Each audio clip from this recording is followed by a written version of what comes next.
السلام علیکم سامعین، 5 شعبان المعظم کی تاریخ شروع ہو چکی ہے۔ 15 فروری ہے۔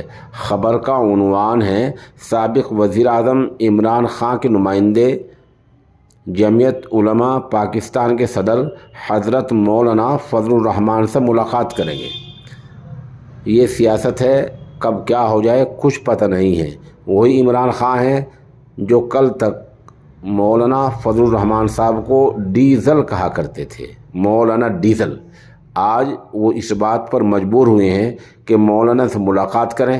عمران خان خود تو جیل میں بند ہیں، اب وہ اپنے نمائندوں کو حضرت مولانا سے ملاقات کے لیے بھیج رہے ہیں۔ بسم اللہ الرحمن الرحیم۔ محترم ناظرین، السلام علیکم ورحمۃ اللہ وبرکاتہ۔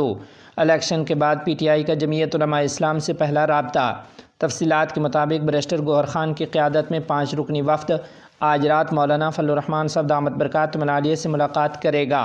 وفد میں اسد قیصر، بیرسٹر سیف، اخندزادہ حسن بھی شامل ہوں گے۔ یاد رہے کہ اس سے پہلے اسد قیصر نے میڈیا سے گفتگو کرتے ہوئے کہا ہے کہ عمران خان نے جمعیت علماء اسلام، جماعت اسلامی، ANP اور قوم پرست جماعتوں سے مذاکرات کا ٹاسک انہیں سونپا ہے۔